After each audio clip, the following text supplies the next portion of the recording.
Sometimes in life, especially your childhood, you don't always get to choose your parent, So my stepdad, great guy, developed some problems, drug problems, made every mistake you could possibly make. And my mom still loved him, and I still learned from that, and true love. And I actually, instead of saying like, oh, I was the poor kid coming from Detroit with broken parents, I chose to learn from his mistakes and not repeat them. Right? Break the cycle. You always hear about break the cycle. Yeah. So, I came from pretty much nothing from that standpoint. And the person who you would think that would hurt me the most has actually been the biggest inspiration. And if you take life and you approach things like that, and sometimes your problem is actually your motivation, you'll be a little bit happier and you'll get over things a little quicker.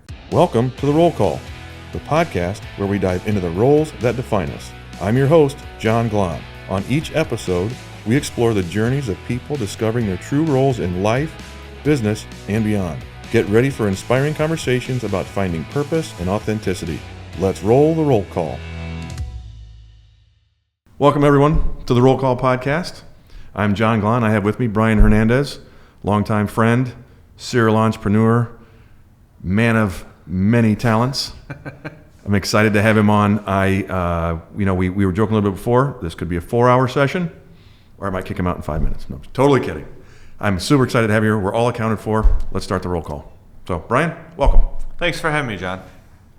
Like I said, always long overdue with many of these. I wish I would have started doing this podcast years ago, because it's been so much fun of just hearing people's stories, learning about the things that I can do better. Or again, most of the time I learn best by stubbing my toe and skinning my knees, and the more I can talk to other people and learn from them, all the better. Well, I'm your guy for that.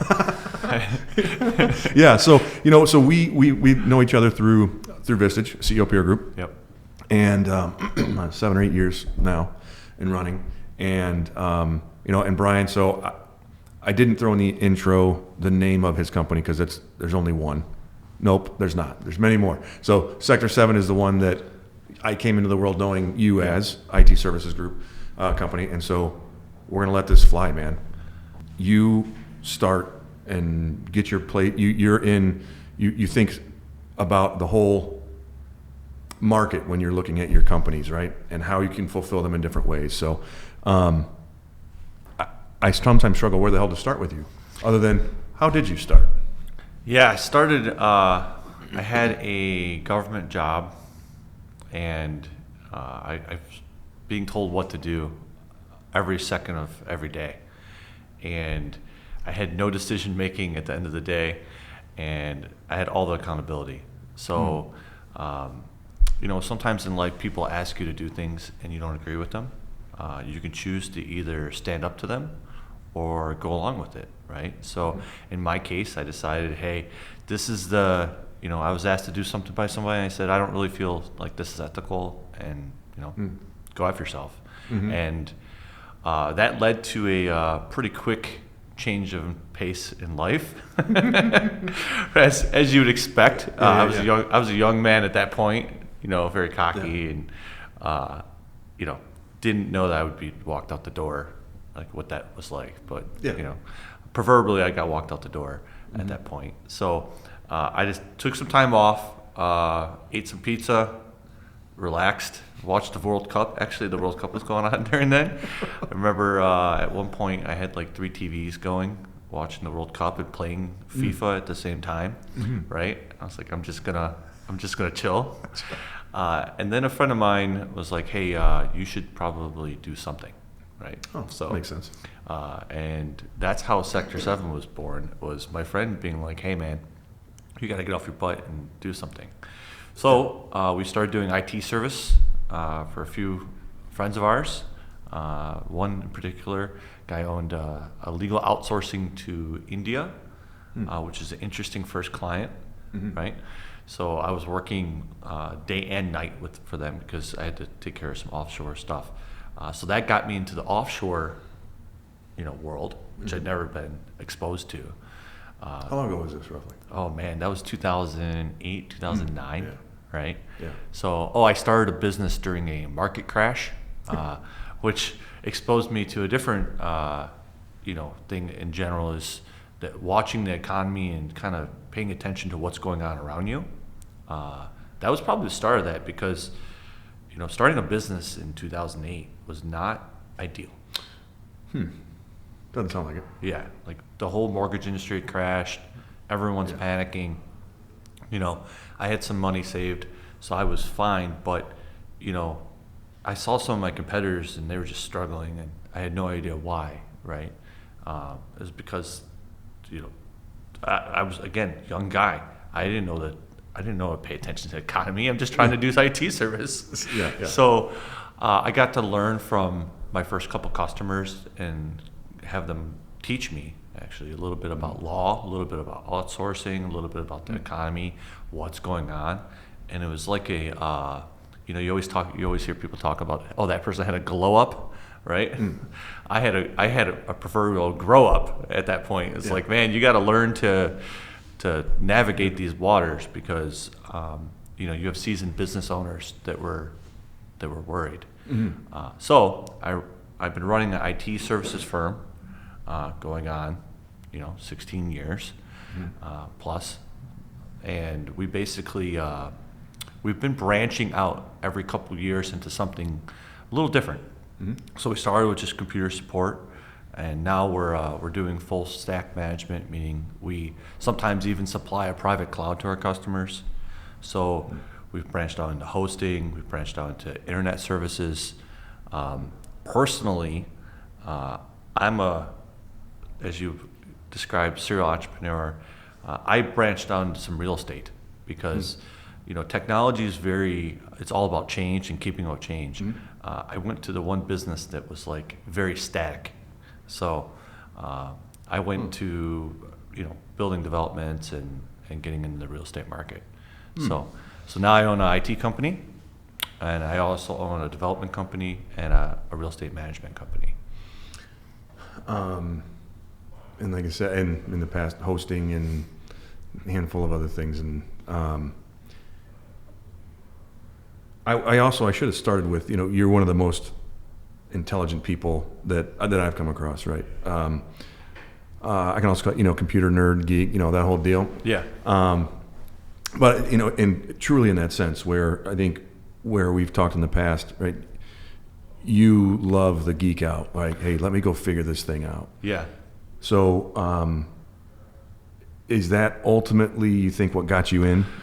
No, actually, so growing up, I did not get along with the geeks, a lot of them, because I like cars, alcohol, and to party, right? So a lot of those geek kids were like, I'm going to go program, and I'm like, nah, I'm going to go drink. And I went and partied, right? So, and then I had the same skills, if not most of the time better. I don't come across as someone that's highly technical, and that's always been like my little sleeper. I basically, people underestimate my technical ability, and I don't necessarily lead with my technical ability. I lead with fun, right? I try to make life a little fun. Because we're all a bunch of serious adults walking around. It's like, how can we make it more gray? No, let's put some color back in life. Let's have some fun. We don't have to take things super serious. There is a time for that, right? Yeah. But, reserve that time to be super serious. Outside of that time, have some fun in life. Like, make some jokes, So, yes, and you're never short on that. So, yeah, I wasn't really accepted by those kids. I kind of hung out with the jocks and in the sports and stuff. So, but I do, I get excited about StarCraft Risk, right? Diablo 4, I'm an old school gamer. I'm a true internet troll from an OG troll is what I think I mentioned recently. So. Yeah, and actually I'm reflecting on like what your role is on the being on the IT services side, right? Yeah. Does that job ever stop? I'm sure it will when I die or sell it. But no, it's like being a firefighter all the time, right? If you're a firefighter, you're not, you're always on call. Yeah. If you're a cop, you're always on call.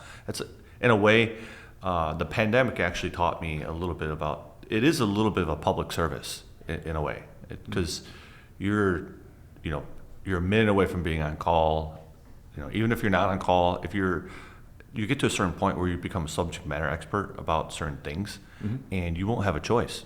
Like if you're the person who is in charge of all the storage for that company, you need to be responsible and be in charge of the storage, right? The buck stops here a lot of times with me. So I've leaned into that whole concept of the buck stops here, and I do tend to take responsibility for all the technology. But I do have people, and I do have a great staff, and they've been there a long time, so that's good. I have some longevity in my staff, because I went through that as well as a young man, having turnover. But at the end of the day, the buck does stop with me, and I am a subject matter in 2 or 3 things, including storage, and like when you start to get into super internetworking and carrier networks, and that's Stuff over my head. Yeah. So I get tapped on the shoulder still. But No, because I do often get. I know we've worked together in the past on helping with business and things like that, but also again, just as a friend also of hearing that I was up till 3 a.m. because the shit hit the fan, and I can just envision you with your headset on, because I've seen you with that and your blue glasses or the blue lens or whatever they're called, almost like in a gaming mode, because you said you're a gamer, right? I can just see that sitting, because by the way, he's got like 45 screens in front of him and all, I can just see you like totally in game mode, but you're helping clients. Yeah, I get pretty focused. When I lock in, I built my whole life around like a fire pilot concept. So even my desk is set up kind of like a fighter pilot's console. Like I have stuff around me, I'm locked in, and when I'm in, right? When I'm out, I'm out. When I'm out, I've recently gotten into plants, hydroponics and planting. Something that's I tend to gravitate towards. My hobbies are things that are not tech related, right? So like some soothing. Yeah, calming. how can I keep this plant alive? Yeah, which is like I realize now that it's like having more kids, right? Having plants is like having more kids. It's an expensive hobby that you have to keep things alive, right? And focus on and put time and energy into. So, but they don't talk back. Yeah, hopefully not. So I know you obviously, and it's always common that the founder, the owner, they have the passion to do whatever it takes. Yeah. Right, for clients, whether it's to get clients or whether it's to hold on to a client or doing the right thing. Right, there isn't a clock. It's whatever needs to happen. How do you get? And again, that's part of the industry that you're in, right? Yeah. Does everybody get that? Or No.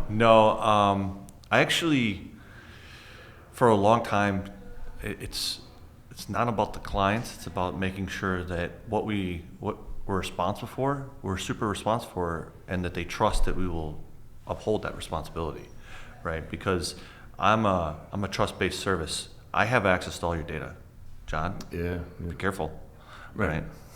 Yeah. You don't want to make your IT guy mad, right? You have as many backups as you want. At the end of the day, they have access to all your stuff. They have the keys to the kingdom, more so than the CEO usually.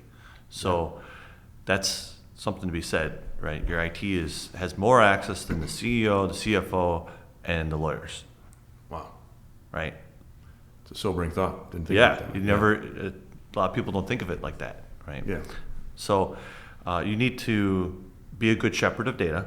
You need to have some like good morals, and that's if you take some good moral principles and apply it to and apply some common sense, you'll do pretty well, and you'll be don't give people a reason to not trust you or hate you.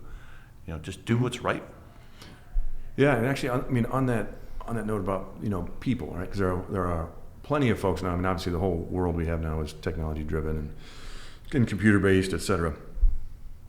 But how is it to find someone who can certainly do code or do, again, can do the work. How do you contrast that with someone like, again, on your end, where it doesn't matter when that phone call comes, you gotta be wired, I think, in a way to be able to do that. Yeah. So I have an employee. He's a pain in the butt, right? And at the end of the day, he's not necessarily, he does not get along with everyone all the time. Mm-hmm. But, if something breaks at 3 o'clock in the morning, this is the guy who will wake up and fix it and not say anything. He won't even Right. he won't even tell people that he fixed it sometimes. He just does it, right? Yeah. He's wired different. You just have to understand that there are certain people out there that they don't need the big win. They don't need the banner flying over their head every time they do something good. They just want to make sure that something is working and they're responsible for the system, not necessarily, he's a terrible manager, by the way. Many of us are. Yeah. But if you put him in charge of a system, that system will never go down. And if it does go down, he is like on it within seconds. Because he's taking ownership. Correct.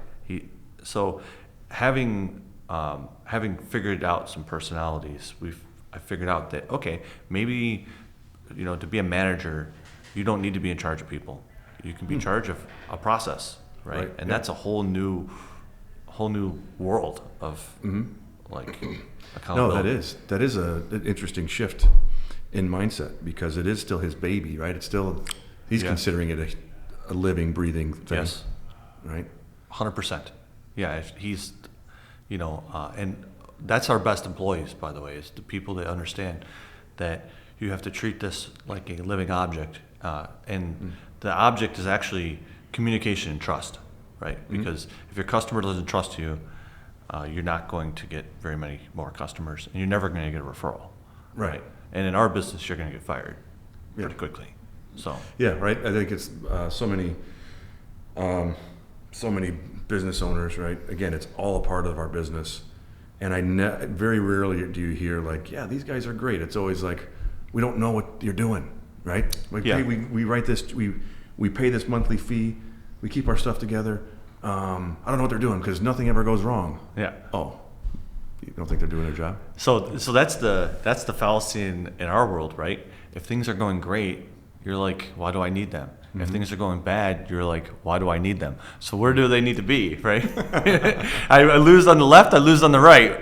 Yeah. I guess I just need to be in the middle all the time. Yeah, So so things are always going okay. Yeah, okay-ish, yeah. Tell me how you, what do you think is making you, because again, you have, and we'll get to the real estate later probably, but on the relatable businesses that I would say are, that are adjacent businesses. Yeah. What do you think makes you want to go into another direction? Yeah, so I'm a very loyal person, right?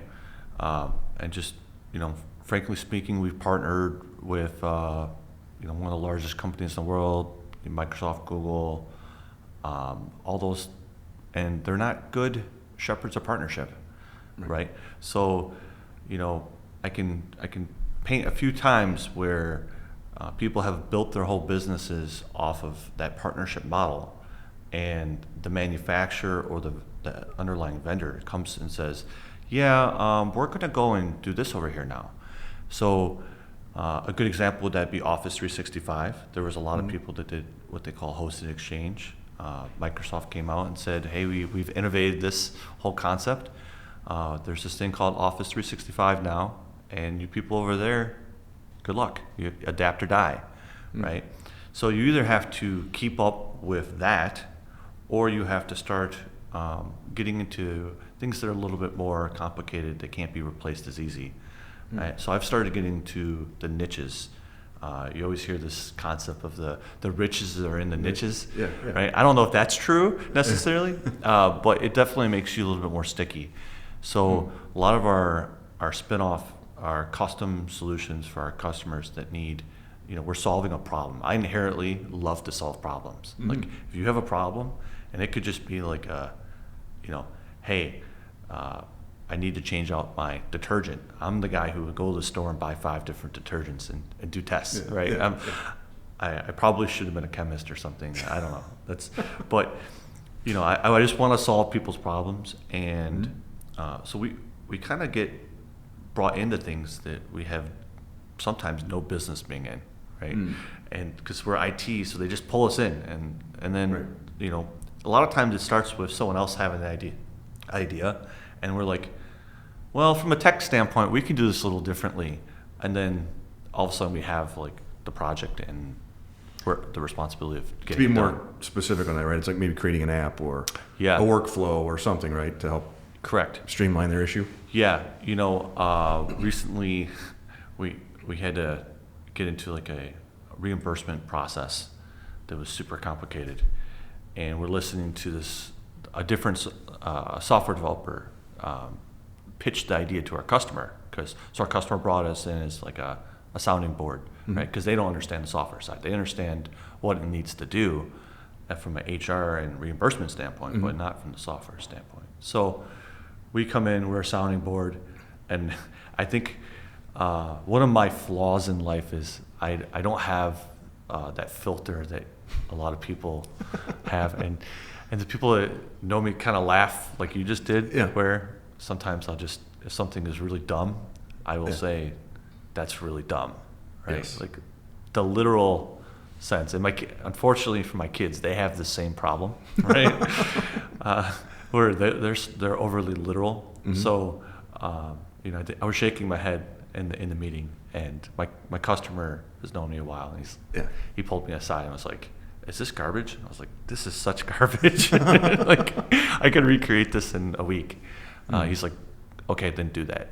And then we did, and then it just kept snowballing, right? So we did that for them, and then they were like, "Can you do this over here? Can you do this over here?" And then next thing you know, we're doing some software development for our customer, and we're actually, the good thing is we're benefiting them. We're solving a problem, and if I'm not a fan of let's just do this to do it, right? There's a time and place for that, but a lot of people are like, let's change this just to change it. That's not me. I'm also not on like the front end of things. I'm not looking, with the exception of AI, which is its whole different beast. I'm not like the person who's the forefront in getting the new phone, because I know there's going to be a bunch of problems with that phone. Right. Let someone else beat that against the wall. I'm the slow and steady wins the race guy. Yeah. So then take that a step further, right? You created this solution, and then are you just, hey, Mr. Customer, this is a great solution for you, or is it like someone else could use this? So actually, we're giving away a bunch of free apps.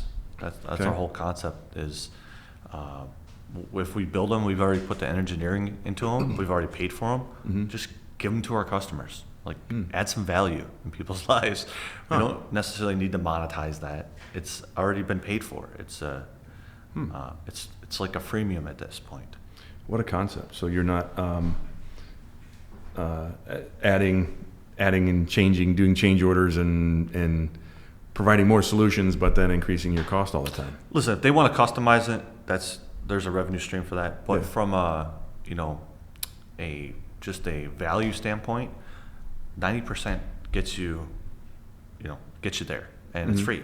So we've been offering this to our customers, and it's been working out pretty good. So. Awesome. And the strategy behind that is stickiness? Well, it's two things actually. First thing is it's stickiness, and the second thing is if we provide the solution that we understand, we don't have to deal with the solution that you're going to give us that we don't understand. Because a lot of times I have to eat other people's food, right? Yeah, you got to figure it out while they're figuring it out. Exactly. I inherit someone else's a different problem from a different source. Yeah. So that's been good. Is being able to replace some of those things with our solution and that we understand. Yeah, awesome. So talk to me about the development side of things, real estate, right? Like you said, that's not IT. Yeah. So where's my business? Where's this whole industry going? As you get a little older, you start to think about different things from a different lens, different view, right? I'm not starting my career. I'm probably I'm not finishing it, but I'm probably like midway through my career, right? I don't know if technology management will be that prevalent in the next 10 years. You have a lot of baby boomers that are exiting out of the marketplace, right? Over the next 10 years. Those are our customers, people who don't understand technology, people who did not grow up with the phone surgically attached to their hand, right? Those are our customers. So as the new generation comes in, they're a little bit more tech savvy. We can provide them with some benefits, but I think the market share as a whole will shrink. And then you take what the large players do, Google, Microsoft, IBM, right? They're trying to go a little bit more direct, right? Not through a partner channel, a distribution model. So they're cutting out the distribution model and going direct with things. So you take that and your aging population for your customers, you're not going to see a big boom in my industry. So I went to the exact opposite industry of like cutting edge technology. I went to how can I get as many property and land and farming and things like that that I could get, and so that's where a lot of my personal investments are going. It's a little bit more stable. I figured, you never know what the stock market's doing nowadays. It's just like week to week, right? And do tariffs affect your land? So luckily, the tariffs are not messing with us too much on the land or on the technology side because they're excluded. But again, that's one thought away from who knows, right? I know Apple thought they were going to get tariffed, and they flew 747 full of iPhones apparently to the U.S. to get ahead of it, right? So who knows what could come if they changes the electronic tariff? Then I'm toast. But I don't mind the tariffs that much, and the reason why is it's an equal playing field for everybody. If I have a tariff, my competitor has a tariff. Okay, so it's really just everyone's going to charge more. You're really not getting a competitive edge in electronic industry of what we use, right? There's no Other than the consumer is going to feel that, right? It's just passing along the cost, but everyone's going to do it, right? So it's from a market competitiveness. It's not going to affect me there. It would affect spending. Like my customers, I'm sure wouldn't like to spend 40% more just because, right? So okay. So on the real estate side, what is it that's exciting you on it? So when you're learning a whole new market, a whole new industry, so you're growing, you're learning, you're evolving. I love that. I think maybe that's the plant. That's why I like plants, right? They grow. But you're also building something. So at the end of the day, what I'm trying to do is we're trying to do some small retail developments. We're doing some, single family developments. So you're creating things. You're creating an actual. Hey, I did that. I started with dirt and ended with a condo. That's cool. And in your local market, right? Correct. So Yes. you're affecting. You're investing where you live. And I'm not cheaping out on it because, where I live is where I also hang out, right? I want it to look nice. I don't want to build, the crappiest condos I can possibly make because at that point, I have to look at them every day. I want something that I can take my kids by and go, Dad built that, and be proud of it. So no, that's fantastic. I think we've done a decent amount of work structurally together, right? On the business side of things. And I know one thing that does come up is it's always the right people, right seat conversation. And kind of based on who you normally want to hire to do the work inside your business might not have translatable skills for all of the business, right? Where, again, where most of us, right? If you founded the company, you have some sales ability, because that's how you got clients to start with. You have the technical ability because that's how they trusted you to do it, right? And so you know it, and maybe not that you want to do sales all the time, but you can do it. How are you finding on that side, right? How do you find the right salesperson that can talk the talk and all that? Yeah. And know what the hell they're talking about? Well, I think as you get older and you're in business for a long time, you start to realize the things that you enjoy and things you don't enjoy. Mm-hmm. But the things and they don't always line up with the things you're good at versus not good at. I'm good at sales. I don't like sales. Right? Yeah, right. I come off as an extrovert, but a lot of times I am an introvert, Mm-hmm. and that's probably the IT side poking through, Mm-hmm. right? Mm-hmm. So that from that perspective, you have to find someone who has some passion behind what they're doing, and if they have the passion, the skill set can be trained and the skill set can be learned, because you need them to do what's kind of, you need them to wake up every day and want to do it, Mm-hmm. right? And a lot of times people, they try to force something, and if you try to force something, it'll work for a little bit. It may work for a while, but Mm-hmm.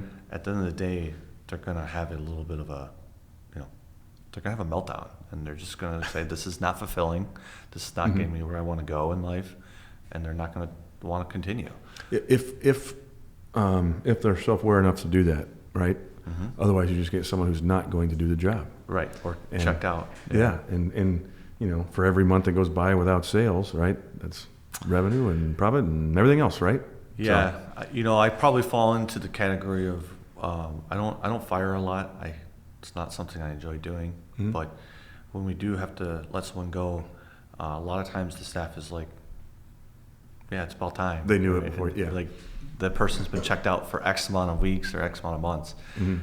and that's probably the case in every company, right? If No, totally. the person, you got those people that are just phoning it in. Yeah. So And again, where most of us fall on that human side of things, right? Yeah. We want to, we built the company once because we don't want to have a boss. That's generally kind of it's number one. But a second or third in there is you're wanting to help someone else be better in their life, and our way of doing that is by employing people. Right? That's how we provide for the economy. That's how we provide for. Again, think about the ripple effect of. That someone does a job well for you, you pay them, they're paying for their family, they have grandkids, all that, right? That just the ripple effect of small business is just incredible to me. Maybe all businesses, but entrepreneurship. And so, when you,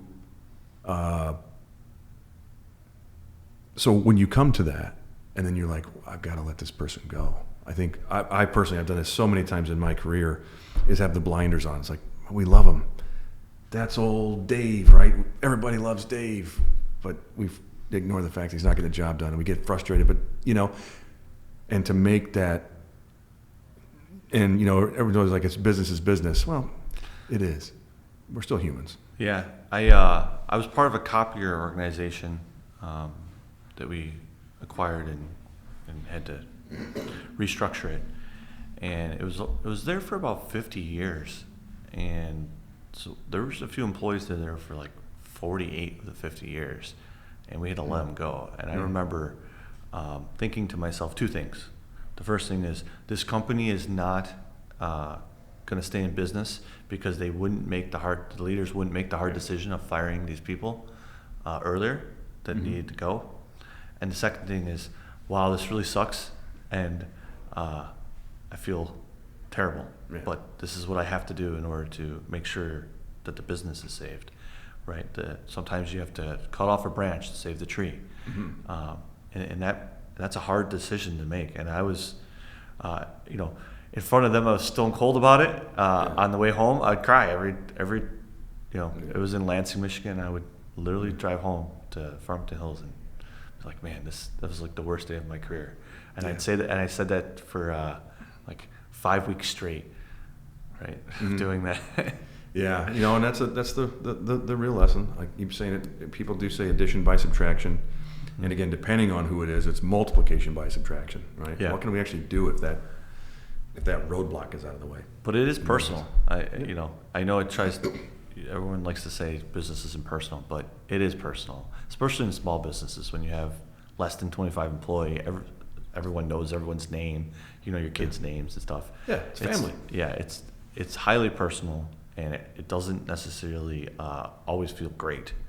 Right? You got to do what you need to do. It's not like I'm trying to hurt anyone, but sometimes you have to make hard decisions. And I guess when I got into this, I didn't think that I would be responsible for so many people's livelihoods. Yeah. Right. You joked around about not having a boss, right? Yeah. But in all actuality, your employees are kind of your boss Mm-hmm. in a way, because without them, you're not doing anything. Yeah. And your customers are your boss. Mm-hmm. So those that want to branch out and start their own business, just think about that. You're going to go from, one boss, maybe two bosses in the company that you work for, to having all your customers be your bosses and all your employees be your bosses. You're effectively middle management. So yeah, you're managing up, you're managing down. Yeah. right, and you're going to take flack from both directions all the time, and that's You saying entrepreneurship isn't all it's cracked up to be all the time? everyone's rich, and Yeah, that's we're the swimming in joke. cash. That's right. Always. Yes. Well, hey, tell me, moving on to the new big thing you have going on. Well, I consider big, but you've done this numerous times. And by the time this airs, I think it'll be something we can really talk about. But, so what's new on the Sector 7 side? Yeah, so we're expanding into Chicago. I bought a few other businesses previously. A lot of things, what I've realized when you buy a business is you're buying some talent. So we have an amazing staff in Chicago that we're bringing on board. So that's gonna really, really enhance our team from a talent standpoint. Mm-hmm. So I'm excited. I get to go to Chicago. To get a reason to go to Chicago. Well, that's a pretty small market, so it's probably not much available there. Yeah, exactly. And we actually we started looking at going, okay, we're Detroit, we're Chicago. What's in the middle, right? Mm-hmm. So, Kalamazoo, Indiana, somewhere in there is our next kind of our center point to, okay, if we're gonna even doing meetings and stuff, in person, why not go to meet halfway, understand the market in between us. Mm-hmm. So the goal is to go from Detroit to Chicago and have that whole corridor. That's our BHAG. Love it. I know in particular, there's a piece that's we talked about already on the sales side, that's not something that you want to do. Yeah. But it sounds, I'm paraphrasing a lot, but it sounds like from the other side of your new partnership, there is the desire there. Yeah. And So what's funny is the owner that's coming over, he doesn't want to own a business anymore. He just wants to do sales and not have to deal with payroll taxes and stuff like that. All the other crap that you have to do that everyone forgets about that still needs to happen. Yeah. And I'm like, hey, I don't want to be out in the front doing sales anymore. So it's a really good marriage from that standpoint of two seasoned business owners coming together going, okay, we both have been around the block a few times. I don't want to do this. You want to do this. You don't want to do that. I want to do that. So let's make this work. And it's actually been a beautiful thing. And we complement each other very well because of that. It's like, no, and that's the beauty, is understanding what you're talented at, what you enjoy doing. yeah, Most of the time those do intersect, right? If you're really good at it and you enjoy it. But but when you're not, and realizing that, because we've again run around like, how do we fix this sales thing, Yeah. right? It's going to be a people thing, it'll be a process thing, but there's a way that and I pushed back a little bit when we were going through not this one deal, but in the past, you're like, I think we can go find someone, and not thinking about it in the way of acquisition or merger, right? And that could be a multiplicative type of thing for you. Yeah, and it comes down to trust, right? Yeah. So I'm in a trust-based business. If I was in a financial business, there's another good trust-based business. You have to trust the person you're bringing on, that they're going to be able to get it done, and that they're going to do right by your people. So in this particular scenario, I've known this person, 5-6 years. Yeah. I've talked to him every month for 5 or 6 years. We were in the same peer group, and we know we kind of know each other at this point, right? So it's not really taking a flyer on an unknown that I don't trust, right? It's someone that's been trusted, someone that's been vetted, and that really takes a lot of that initial, can we work together away? And it's really like, no, I know we can work together. Now how hard are we gonna, it's allowing us just to put our heads down and go, which is awesome. Yeah, and the risk equation is far different in that case, right? Correct. Yep. And unlike so many businesses, right? But a service organization, you're buying essentially either their client base or you're buying their people, or both, right? You're not generally buying assets in most cases. So, that's the beauty of, again, in the IT, in the recurring revenue model type of, right? There's beauty and how you can scale in that. You need to have people on the street in a lot of cases, but at the same time, if you have the right processes, right, it's a very scalable situation. Yeah, it's from us to your point that we really don't deal with hard assets, which again is one of the reasons why I'm gravitating towards hard assets in my personal life, right? But from a talent standpoint, being aligned of, this is what you're responsible for, this is what I'm responsible for, and having a total alignment.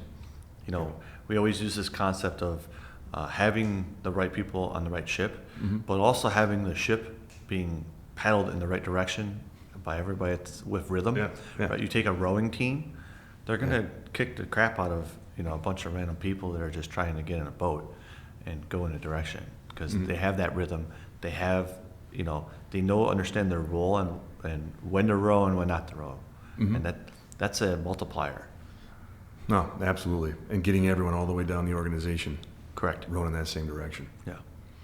Well, that's awesome. I am excited about what this part of the journey is, because it does feel like the right thing.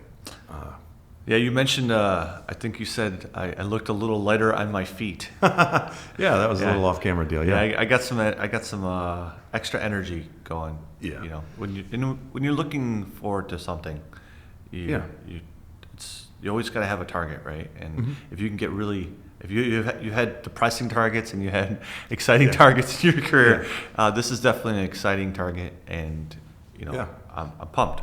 Well, yeah, and again, this doesn't. It's not always the fairy tale story, right? We're talking about the great part of this. Yeah. Without talking about, to be sure, right? There's, in order to be able to do some things like that, there's sacrifices that are made, or hey, we've got to trim here, cut here. Again, there's that whole equation that people just forget. Yeah. That on the entrepreneur side, because again, they just heard that story and they're like, well, it's easy to go buy someone and go do that. No. Right? And you have to be open and willing too. That's you have to be able to have a mutual conversation that's open. Like, he's giving up a lot, and you have to respect that. Like, he understands, hey, he's not going to own a business anymore, and that's sometimes a positive and sometimes a negative. In this case, it's a positive for him, but that could also be for every one of these. There's probably 3 that it's a negative, right? Right. Yeah. And I understand that. He understands that, and that has elevated our relationship, because there's a mutual level of respect of like, hey, you've done it. He's actually done more revenue than I have historically, in terms of on a per year basis. Sure. Right. So I know he can do it. It's not like it's it's a if. It's just a when, and I'm here to support him. Oh, that's fantastic. Well, I am super excited about. Again, I think even though it's a whole new market that you're going to get, but how much it's going to help you grow and everywhere else. So excited to see what that holds for the short future and long-term future. So one thing I like to do, and I know we've talked about numerous times in different ways, but I like to have my guests provide something that was a failure or a mistake or a bump on the road that they've had in life, and that they've learned from, that again, it could be catastrophic, could be just a simple thing that they've learned from that can help someone else. Yeah, we're going to go deep on this. Love it. I'm settling in. Yeah, so, sometimes in life, especially your childhood, your parents, you don't always get to choose your parent, So my stepdad, he was my stepdad. great guy, developed some problems, drug problems, made every mistake you could possibly make, right? And my mom still loved him, and I still learned from that, and true love, right? And I actually, instead of saying like, oh, I can't, it was the poor kid coming from Detroit, right? With broken parents, I chose to learn from his mistakes and not repeat them, right? Break the cycle. You always hear about break the cycle. Yeah. So, I came from pretty much nothing from that standpoint. And, really the person who you would think that would be, that would hurt me the most has actually been the biggest inspiration, right? And if you take life and you approach things like that, and sometimes your problem is actually your motivation, you'll be a little bit happier and you'll get over things a little quicker. Was it always that way, or when did you see it as a blessing? Well, obviously you have a trauma period in any scenario. So after you get over that initial trauma, is when I self-reflected, and I've always been able to self-reflect and go, okay, here's what we need to do. So not everyone is. I would argue that 99.9% of the humans walking this earth don't get to that point. That's being pretty strong, but because we all bring so much of our childhood. Like, that's how we are showing up, good, bad, or ugly. And not many of us are either recognize that or deal with it to do something else with it. Well, that's because I believe people don't allow themselves to do that. It's a willingness. I think I talked about openness earlier. Yeah. Being open, being willing, not being closed off. Not being so serious, not walking through life like everything is a law firm, or a courtroom. Is probably a good approach in my perspective.